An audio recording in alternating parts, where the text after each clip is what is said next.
আরে রজত মিয়া, তোমার পোলাটা কি বাইসে আছে নাকি অক্কা দিছে?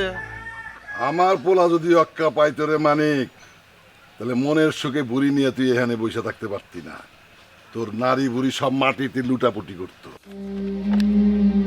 কি কইলা? আবার কও। এই ফাপড় দিও না আমারে। এই ফাপড়ে কিন্তু মানিক লাঠিয়াল ভয় পায় না। তোমার ফাপড়ে কাজ হয় তোমার ব্যবসায়, ওই ব্যবসায় যায় তুমি ফাপড় দিবা। আমি আর আমার এই লাঠি কখনো কারো ফাপড় ভয় পায় না, বুঝতে পারছো? হারামির বাচ্চা হারামি, মন্ডা চাইতেছে তোর মন্ডুটা একেবারে ফাটায় ফেলতে। এই লাঠিটা দেখছো না, এটা কিন্তু আমার হাতে। এবার তুমি ভাবো মুন্ডুটা কার হাতে যাবে। ওই বেটাই, এই যে জমিদারকে লাঠিয়ালি করিস, কয় টাকা পাস? হ্যাঁ, তুই আমার দলে যোগ দে, আমি তোর 10 গুণ টাকা বেশি দেব। কি কইলা? 10 ডবল টাকা দিবা? আমি হইলাম এই এলাকার নয়া জমিদার, আর তুই আমার পোলার মাথা ফাটালি, আমি তোর সব বাহিনী কিনে নিব। তুমি নয়া জমিদার? কেন, তোর কোনো সন্দেহ আছে? জমিদার গুলোকে টক্কর দেওয়ার মতো এই পুরা অঞ্চলে আর কেউ আছে আমি ছাড়া? কিরে, নিজেরে কয় টাকায় বেচবি? তোর বাহিনীর দাম কত? আসস কিসের জন্য? কি হয়েছে? হ্যাঁ, বড় লোক হয়ে যাবি বলে মনের আনন্দে আসতেছস? থামো তুমি, থামো। এই মানিক লাঠিয়ালের দাম হচ্ছে সততা। সেটা কেনার টাকা এখন পর্যন্ত তোমার হয় না। আর সততার মূল্য কত সেটাও তুমি জানো না। মানিক, তোরে কিন্তু আমি একদম মাটির নিচে গেলে ফেলাবো। আমি মানিক লাঠিয়াল এক নিমেষে 100 লোক শেষ করে ফেলি। নিজেরে আবার 101 বানায় দিও না। তবে তোমারে একটা কথা বলি, এই গ্রামে থাকতে হলে জীবনটা যদি সুন্দর করে কাটাতে চাও, সততার সাথে থাকতে হবে। ওই জমিদার বাড়ি থেকে যদি একবার অর্ডার আসে না, তাইলে কিন্তু এই মানিক লাঠিয়ালে আর কিছু করার থাকবে না।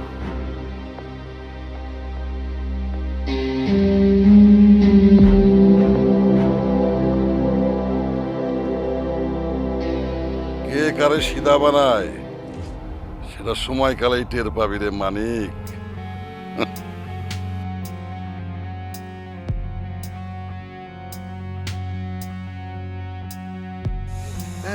আস্তে আস্তে। তোমার আর কিছু লাগলে আমার কইও। নিশি, আমার কিছু লাগবো না। মেলা রাইতে হয়ে গেছে, তুই যা তো। পরে দেরি করলে তো জামাই ধরে ধরে পিটাইবো। কিন্তু তোমার রাইখে আমার যাইতে মন চাইতেছে না। আবার দিয়ে দেও জ্বালা। নন্দন, নন্দন, কি হয়েছে? কি তোমার? নিশি, আমি কইলাম তো তুই যা তো, মেলা রাইতে হয়েছে, যা। আচ্ছা ঠিক আছে। কোথায় কি হয়েছে তোমার? কি হয়েছে? আর কইও না বন্ধু, তোমাকে জমিদার বাড়ি ওই লাঠিয়াল বাহিনী আছে না, হেরাই হলো সব নষ্টের মন। এমন জোরে মাথায় একটা বাড়ি দিছে, আল্লাহ গো আল্লাহ, আর একটু জোরে যদি দিত, এখন তুমি আমারে দেখতে না, আমার জানাজা পড়তে আসতা। আমি নাতি মাইনি, আমি একদম খুঁজা দিচ্ছি মাছ, আমার বন্ধুর মাছ আমি।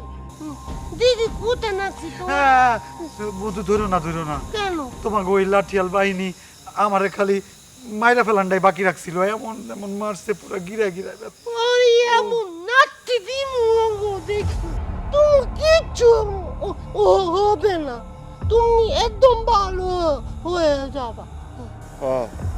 ভালো তো গাছে ধরে, তুমি কইলা রইয়া যাবো। বন্ধু, তুমি যদি চাও আমি ভালো হইয়া যাই, তাইলে আমার হইয়া একটা কাম করে দিতে পারবা? কি কি কাম বলো? তোমাকে জমিদার বাড়ির ওই লাঠিয়াল বাহিনী আমার হুদে হুদে মারে নাই, হ্যাঁ করে কেউ উস্কাইছে, নির্দেশ দিছে। তোমার দাদি নির্দেশ দিছে, আমি জানি। তোমার দাদি ওই লাঠিয়াল বাহিনীরে কইছে রমজানরে একেবারে মাইরা ফেলা। কিন্তু আমার অপরাধটা কি কম?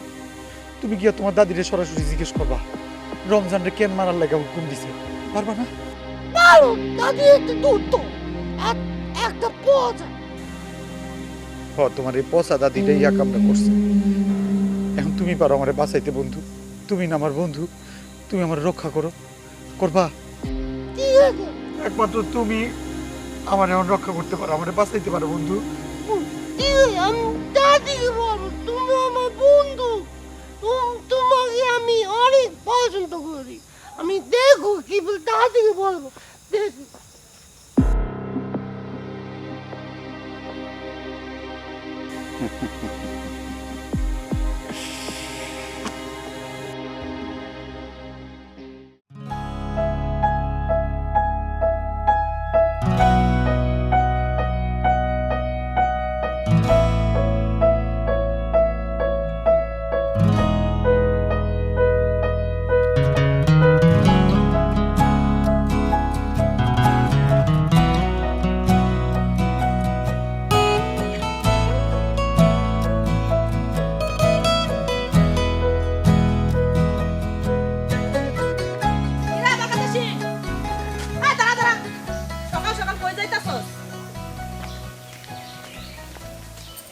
তুই কাশেম না? জি আপা, আসসালামু আলাইকুম। ওয়ালাইকুম সালাম। কিছুদিন আগে শুনলাম তোরা নাকি বরগাছা ছেলে মিলে আন্দোলন করছস। জি আপা, আপনি ঠিকই শুনছেন। তবে এখন না, এখন আমরা খুব শান্তিপূর্ণভাবে সহ অবস্থান করতেছি। এখন আর কোনো আন্দোলনের মধ্যে নাই। বহুত শান্তি তগো এই গ্রামে। জি আপা। এতই শান্তি শুনলাম রমজানের দূরে মাইর দিছে। জি আপা, এই ঘটনাও সত্য। ওই যে রমজান ভাইরে দইরা ওই যে লাঠিয়াল বাহিনী আছে না, বম্বল মাইর দিচ্ছে। হ, সবখানে দিয়ে ঘুরা ফিরা খালি জমিদার বাড়ি নাম আসতেছে। আপা ঠিকই বলছেন। আইব না কেন, এই জমিদার বাড়ির হাত সবচেয়ে লম্বা। না থুকু, মানে এই জমিদার বাড়ির লোকজন সম্মানিত ব্যক্তি, কাগজ যেখানে দরকার নাই সেখানেও তখন আমরা থাকা লাগবো। এই জমিদার বাড়ির হাত বহুত লম্বা হয়ে গেছে, এই হাত টাইম না ধরে রাখতে হইব। আপা লাভ নাই, লাভ নাই, এইসব করে কোনো লাভ হবে না। আপনার যেটা কাজ আপনি সেটা করেন, মানে নিজের সরকার নিজের তেল দেন। দেখেন কোন জায়গায় আপনার ভোটার আছে তাকেও খোঁজ করেন গিয়া, কে কত টাকা পয়সা লেনদেন করবো তাকেও খোঁজ করেন গিয়া, এতে আপনার লাভ হবে। এই বেটা, এই তুই এটা কি কইলি? আমি সারা জীবনে এই এলাকার লেগে কাজ কাম করে আমার জীবন যৌবন বিসর্জন দিলাম, আর তুই এটা কইতে পারলি? আপা চেতেন না, চেতেন না, আমি ভুল কিছু কইছি? আমি তো ভুল কিছু কই নাই। এই এলাকায় জমিদার যেটা বলে সেটাই হয়। জমিদারের আইন আসল আইন, অন্য কোনো আইন চলে না। এই জন্য বললাম নিজের সরকার তেল দেন, আখেরে ফল পাইবেন। তুই বেটা বেশি প্যাক প্যাক করস, ইদারিং হাঁসের মাংস বেশি খাওয়া হচ্ছে তাই না? না আপা, আমি বেশি পক পক করতেছি না, যা সত্য সেটাই বলতেছি। নিজের ভালো চাইলে ওই জমিদার বাড়ির বিরুদ্ধে কিছু করতে দেন না। এত বড় কথাটা তুই কইতে পারলি? আমি অর্থ এলাকার 3 ওয়ার্ডের একমাত্র মহিলা কমিশনার। আমার লোকজনের সাথে হামতাম, জমিদার বাড়ির লোকজন আমি দেখে নিতেছি। জি আপা, আসসালামু আলাইকুম। আপা আমার বিষয়টা একটু দেখেন। দিছি আগুনের মধ্যে ঘি ঢাইলা দিছি, এখন খালি পয়সা পয়সা মজা দেখুন। জমিদার বাড়ির লোকজন দেশের আইন সম্পর্কে তেমন তোয়াক্কা করে না, জানেই না। এখন কাউন্সিলর দেখা দিব আইন কারে কয়। আমি ভাই কিছুই জানি না।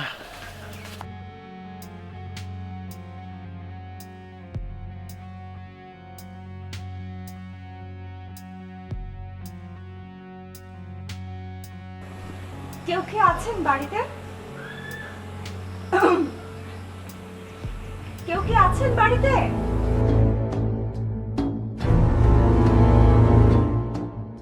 কেউ আছেন?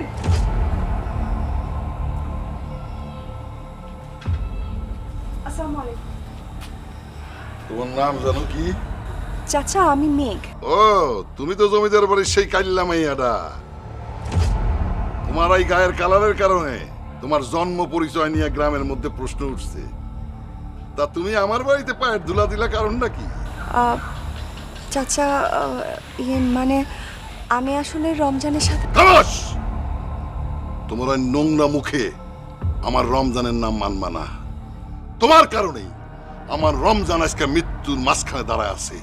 কোন সাহসে তুমি রমজানের নাম মুখে আনো? চাচা, আমি আসলে জানি না আমার দোষ কি, আর আমার যদি কোনো দোষ থাকে তাহলে ক্ষমা করবেন প্লিজ।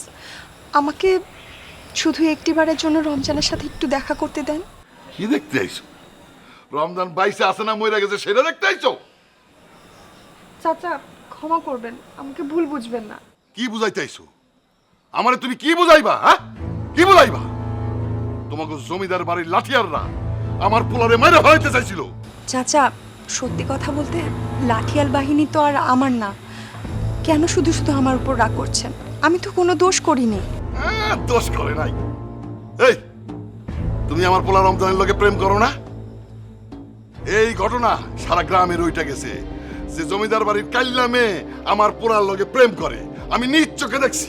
চাচা আপনি যা ইচ্ছা আমাকে বলেন, শুধুমাত্র আমাকে এক নজরের জন্য রমজানকে একটু দেখতে দিন। তোমার গায়ের কালারের চেয়ে তোমার মনটা আরো কালা। জীবনে আর রমজানের সাথে তোমার দেখা হবে না। যাও এখান থেকে। আমি মায়া মানুষে ঘাট ধাক্কা দিয়ে এখান থেকে বিদায় করতে চাই না। যাও।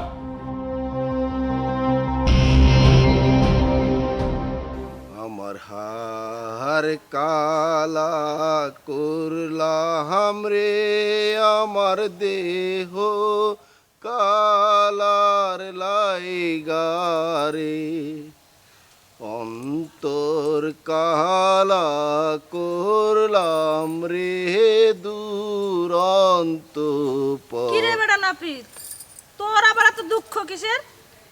আরে কাউন্সিলর আপাজি, আমার জীবন তো ধন্য হয়ে গেছে।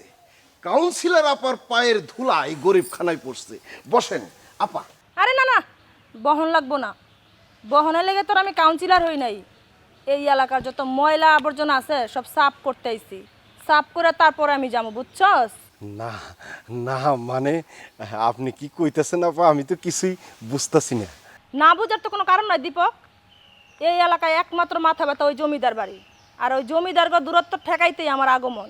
কি কোন আপা, আপনি কি আর কাউন্সিলর হিসাবে থাকতে চান না? ওই বেটা কি কস, তোর মাথা ঠিক আছে? না মানে আপনি কইলেন জমিদারকে দৌড়াদৌড়ি থামাইবেন। আরে বেটা দৌড়াদৌড়ি না, দৌড়াত্ম থামামু। ও যাই হোক, জমিদারকে দূরত্ব থামাইতে গেলে দেখবেন উল্টা আপনার দূরত্বই থেমে গেছে।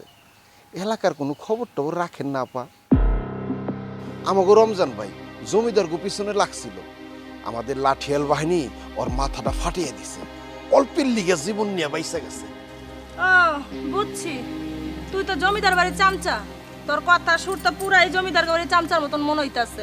সি সি আপা, কি কইলেন আপনি? এটা সত্যি কথা কইলেও চামচা হয়ে যাইতে হয়? আমার কাছে খবর আছে, এই এলাকাটা জমিদারের কিছু চামচা আছে। জমিদারগো মতন ওই চামচা ঘর ঠ্যাঙ্গাইতে হইব। হায় হায় আপা, আস্তে আস্তে। আমারে যা কইছেন কইছেন, এই সব কথা ভুল করেও কিন্তু জমিদার কাছে কইন না। কেন কইলে কি হইব? হায় রে কাশি, আমি তো ভালো করে আফারে বুঝাইতেছি, আফা না বুঝলে আমি কি করুম কর? তুই শান্ত হয়ে যা কাশি, তুই শান্ত হয়ে যা।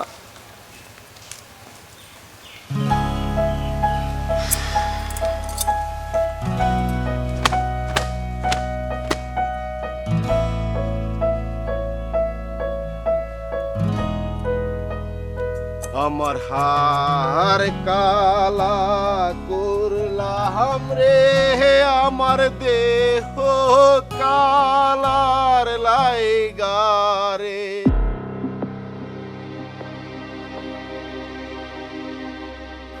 কাকা আসসালামু আলাইকুম। ওয়ালাইকুম আসসালাম। কি রে? খবর দিছিলেন কাকা? হ্যাঁ, কামের খবর কি? কাম? কি কাম? এখনই বুঝলে গেলি? ওই যে জমিদার বাড়ির ভিতরে খবর সব বাইর করানোর জন্য একটা দায়িত্ব দিছিলাম না? ওই কাম তো কাকা শুরু করে দিছি। কাকা গ্রামের মধ্যে এমন একটা হইসি ব্যাপার ঘটাই দিছি, সবারই বুঝাইছি আমি গ্রাম ছেড়ে পলাইতেছি, আমি আর গ্রামে থাকুম না। এইটা শুই না জমিদারের সামসারাই আমার জমিদারের কাছে নিয়ে গেছে। আমি জমিদারের কাছে মাপ চাইছি, মাপ চাই সবকিছু ঠিক করে বানাইছি। তাই কাকা একটা একটু বেজাল হয়ে গেছে। আবার কি বেজাল? না ওই যে মানে আগে বর্গার বাগ দেয় নাই তো, শুধু আসলে অনেক টাকা দাবি করে বইছে। অসুবিধা কি? ওটা নিয়ে চিন্তা করিস না, আমি দিয়ে দেবো না। কাকা আমি আপনার এখন এমন একটা খবর দেবো, এই খবরটা শুই না আপনি টান দিনে তিন করে নাচতে থাকবেন। কি খবর? কাকা জমিদার বাড়ির ভিতরে তো গ্যাঞ্জাম লাগিয়ে গেছে, জায়গা জমি লয়া নিজেকে মধ্যে জগল লাগিয়ে গেছে। সাব্বাস! ওরা নিজেদের মধ্যে কামনা কামনি করবো, মাঝখানে ওই বাড়ি দখল করে আমি হব জমিদার। কাকা দেখতেছেন, মনে করেন যে আমি তো এখন শুই হয়ে ঢুকছি, ভালো হয়ে বেরোবো, আর ভালো হয়ে যখন বেরোবো তখন জমিদার বাড়ি বাইঙ্গার তস হয়ে যাবো। না না, জমিদার বাড়িটা ঠিক থাকবো, মানুষগুলি ভিতরে ভেঙে সুইরা বাড়ায় আসবো আর আমি সোজা আন্দায় যাবো। অসুবিধা নেই কাকা, মাত্র তো আমি একটা খবর দিলাম, আস্তে আস্তে আরো খবর দিতেছি, আপনার কাজ হয়ে যাবে। তুই হাড়ির খবর যা আছে সব বার করে আমার দে। আমার আর তর সহ্য হইতেছে না।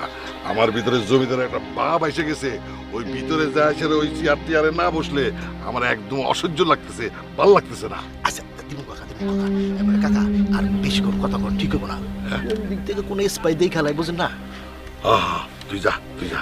তো কাকা ওই যে টাকা না দিমুনি, রাত্রেবেলা আসিস দিমুনি, যা। আচ্ছা আচ্ছা ঠিক আছে, আসসালামু আলাইকুম। জমিদার, তোমরা অবা পথের ফকির, রাস্তায় ভিক্ষা করে বেড়াবা, আর আমিও জমিদার। ওই বাড়ির সামনে গা এলায়া বৈশা থাকুম, সবাই আমারে সালাম কুন্নিস করতে থাকবো। আরে আমার কত দিনের স্বপ্ন বাস্তবে রূপ নিতেছে। আমার যে কি ভাল লাগতেছে, কি ভাল লাগতেছে। উফ, আমি রাজত এলাকার নব্য জমিদার।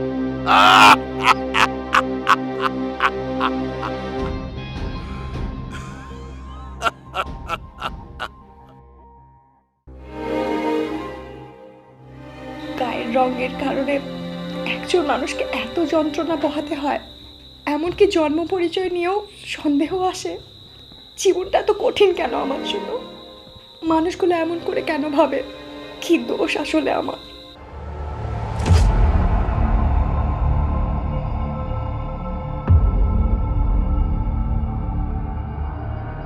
তোমার মনটা অনেক নরম, তাই না? তোমার মনটা নরম রাখো না। তোমার মন নরম রাখলে এই সমাজের সবাই তোমারে কষ্ট দিব। মনটা শক্ত করো, শক্ত করলে ভালো থাকবা।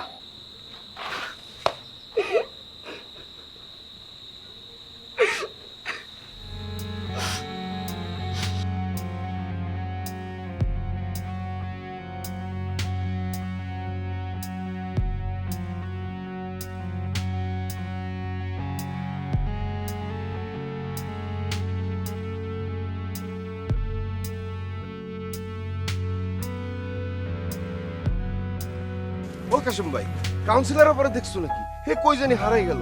কাউন্সিলরের পরে খুঁজুস কে? বিচার টিচার দিবি নাকি? না না কাশিম ভাই, তার আমি সাবধান করতে লাগছিলাম, কথা কইতে কইতে কই জানি হারাই গেল গা। দীপক, চুল কাটতে কাটতে তো তোর মাথার তার মার দুইটা মনে ছিঁড়ে গেছে গা। তুই সাবধান করবি, কাউন্সিলরও পারে। তুমি কাশেম না পাইরা জমিদার কাছে মাপ চাইছো, এখনো ব্যাপারটা বুঝে আসে নাই তোমার? আরে নাপিতের বাচ্চা নাপিত, আমি কি লেগা মাপ চাইছি সেটা তো তুই বুঝবি না, সেটা আমার মন জানে। এই যে চুপ হয়ে গেছো ঠিক, ওই কাউন্সিলর না বুঝা জমিদার গুলোকে গ্যাঞ্জাম করতে চায়, তারে সাবধান করা দরকার। আরে বেটা, মানে আমি তো গরিব মানুষ, গরিবের কোনো ভাব আছে? গরিব মানুষ জন্ম হয়েছে খালি মায়ের খাওয়ানোর লেগা, এই লেগে আমি মাপ চাইছি। কাউন্সিলর আপা তার গরিব না, সে খেলাটা জমক, খেলাটা কোন জায়গায় যায় এটাকে দেখ, তারপর অন্য কিছু। তুমি কও দেখি, তুমি কি সত্যি মন থেকে মাপ চাইছিলা নাকি খালি মুখে মুখে? আরে কাটা চামচ, ভালো কথা কইতেছি, ভালো লাগতেছে না? না আসলে হয়েছে কি, ওই সারা জীবন চামচামি করছিস না, ওই চামচামের ফলাফল এটা। না কাশেম ভাই, এটা মন থেকে শ্রদ্ধা করার ফল। কিরে দীপক, তুই তো কত অনেক ভালো শিখে গেছিস গা। আচ্ছা, আগে কি কবিতা টবিতা লিখতি নাকি? বেশি পেশাল না পেরে ভালো হয়ে যাও কাশেম ভাই, তোমার তো হাজার হাজার শুকরিয়া করা উচিত। কারো গায়ে একটা ফুলের টোকাও আমি দিতে দিব না গো। এত নিশ্চিত করে কিছু বলা যাবে না। আরে লাইসেন্স থাক বা না থাক, বন্দুক তো আছে। থানায় যাব, ওসি সাহেবের কাছে বুঝে সুন্দর মতো একটা জিডি করিয়ে আসবো।